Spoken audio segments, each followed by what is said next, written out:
Good morning, class 11s. I hope you all had a good Diwali. So, it's time to get back to studying. So, in the chapter Western Sociologists, we have talked about Karl Marx, and I want you all to read the text because it's very important to have a clear concept on these classical thinkers. Okay, so today we start Emile Durkheim. So, there's a paragraph on the biography of Emile Durkheim. So, please go and read that. Okay, so let's start.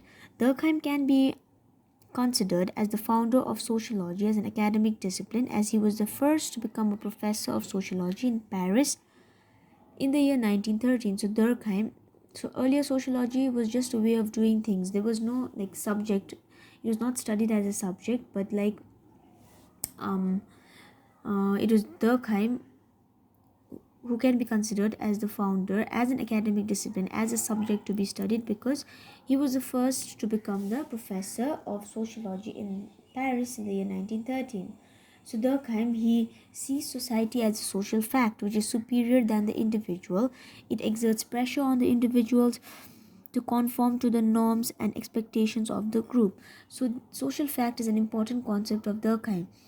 He he sees society as a social fact which is like superior to the individual. It is Society is more important than individual. It exerts pressure, okay? It controls the individual, so that they can follow certain way of behaving and certain norms, so that the society remains in order. Social facts constrain individuals activities. As a result, individual behavior followed a certain pattern. So social fact, it limited the activities of individual. They were not allowed to do certain things. They had to do certain things in a particular way. So because of that, like, society tends to follow a certain pattern. Durkheim's understanding of a scientific society was based on the recognition of moral facts. He points out that the prevailing conditions in a society can be understood through moral codes. So, scientific, when we talk to, it is very difficult to apply scientific methods in sociology, okay? Although it is applied, because that is mostly done in natural sciences. But Durkheim, he talks about a scientific society. Why?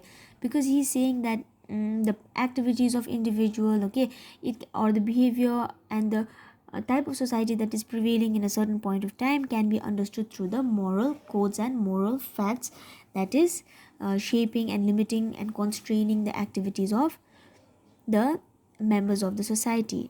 So Durkheim's vision of sociology. So, firstly, Durkheim viewed sociology as a scientific discipline having two features. Okay, like I have already told you about him considering society as scientific. So, firstly, he studies study of scientific social fact. He talks about emergent level, that is the level of collective, which is composed of individual but belongs to a different level of reality. So he says the social fact is very important, is superior to the individual, okay?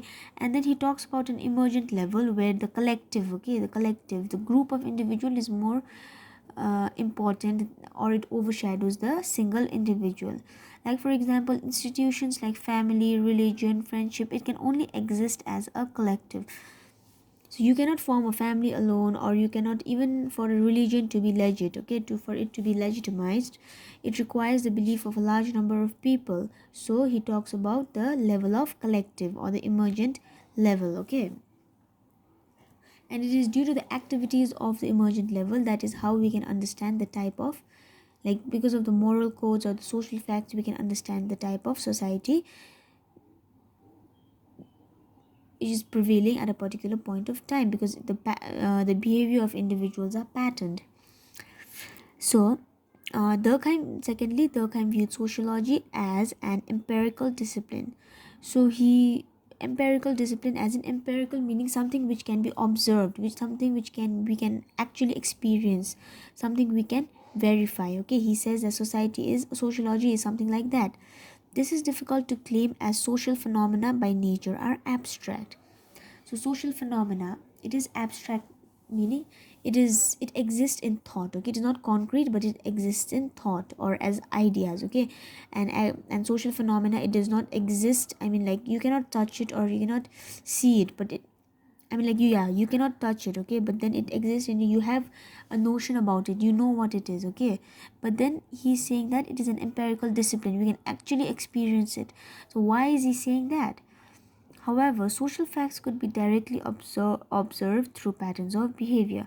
Like we said that as the social facts, it constrains and limits the activities of individual, the behavior of individual are patterned in a particular way. As a result, as a result, we can understand the patterned behavior of individual. So social facts therefore are things that are external to the individual but constrains their behavior. So like I told you in the beginning, that social fact is external to the individual. However, it exerts a lot of pressure on them. So social facts are not particular to an individual but is of a general nature independent of the individual. So social fact is not different for different individuals. Okay, it takes place as like it takes place collectively. Okay, it is the same for a particular society. It may differ from society to society. Example, belief, law, etc.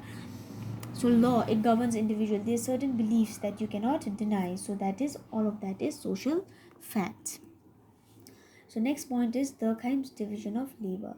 In the book Division of Labor in Society, Durkheim explains the evolution from primitive to a modern society. He talks about the evolution from a primitive to a modern society, like the way how Karl Marx talks about the evolution of society from primitive communism to feudalism and lastly to capitalism. That way, this Durkheim, he talks about the movement of the society from being primitive to modern. So here he talks about social solidarity, okay, and he classifies the society into two types of solidarity, that is mechanical solidarity and organic solidarity. So these two solidarities are very important concept of Durkheim, please remember them. So modern society is formed on the basis of organic solidarity. So the solidarity, the type of unification that is present in the modern society is organic, whereas that present in a primitive or traditional society is mechanical. So let's read the characteristics of a mechanical solidarity. So mechanical solidarity is focused on similarities of individuals. So why is it focusing on similarities? Because in a primitive or traditional society there is not much differences among the people are homogeneous, they have similar way of life, they have similar occupation, and most of their activities are same. As a result, mechanical solidarity, it focuses on similarities of the individual. Secondly, it is found in society with less population. Yeah, so in primitive society or in the traditional old pre-modern society, the population is less. As a result, that is why mechanical solidarity is found in society with less population. Found in self-sufficient groups. So earlier, before capitalist society or before modern society came about, people used to produce their own goods, okay, not for selling or anything, but to like for their own living, to sustain their own life. So the village was, or the society was, self-sufficient. Society is homogeneous, does not tolerate differences. So mechanical solidarity is found in such societies where the society is homogeneous. Homogeneous means same, okay, and they do not tolerate differences. Any type of violation to their way of life is not tolerated. Violation of norms leads to harsh punishment. So here, since a society is homogeneous, people have a monotonous and similar way of life, so they do not tolerate any misbehavior or violations. As a result, if anyone commits anything which is against their order, there is very harsh punishment, that is repressive laws, okay. Like we've seen movies where if people do something wrong they are killed, like in a primitive society, that is repressive laws. And community and society are closely integrated. So in a modern pre-modern society where mechanical solidarity functioned, their community and society was given more importance than the individual. So next is organic solidarity, which is found in a modern society, okay, and it is based on heterogeneity of the members. So why they are saying heterogeneity is because in a city life, in a modern life, all individuals are not the same. We have our certain way, we all have different ways of life, we all have different ways of coping with situation, we have different occupations, okay. So there is heterogeneity, there is differences. And organic solidarity is found in a highly populated society because modern societies are, yes, it is populous. Relationships are impersonal. We don't have a personal contact with each and every person. Most of the relations are impersonal or formal. Society is not self-sufficient. We cannot produce goods for ourselves, right? Like how they produce in the primitive societies. We have to depend on different sectors of the economy in order to sustain our lives. So the laws are restitutive rather than repressive.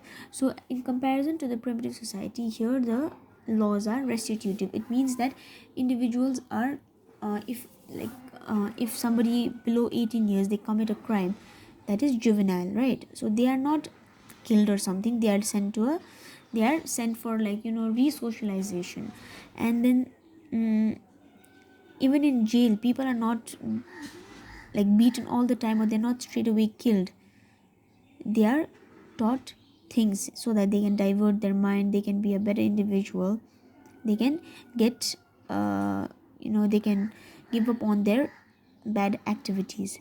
So that is restitutive laws, okay? Whereas in the primitive society it was repressive, where people were straight away they were killed, okay? So last slide is, in modern societies with organic solidarity, individual with common goals form association and groups.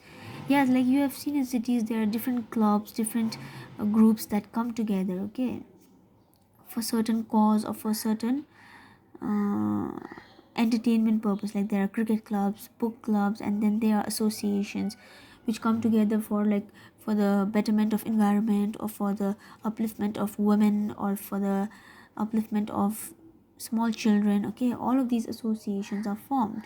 So individuals in a modern society have the opportunity to form a distinct individual identity, unlike in the traditional societies where community was given more importance. So as we said that in the primitive society, community is more important than individual, whereas in modern societies, individual, they have their individuality, they have their self identity. So because in a modern society, individuals, they get the opportunity to develop their own identity. So this much for the kind. Also read the text, and we will start with the next video in a few days.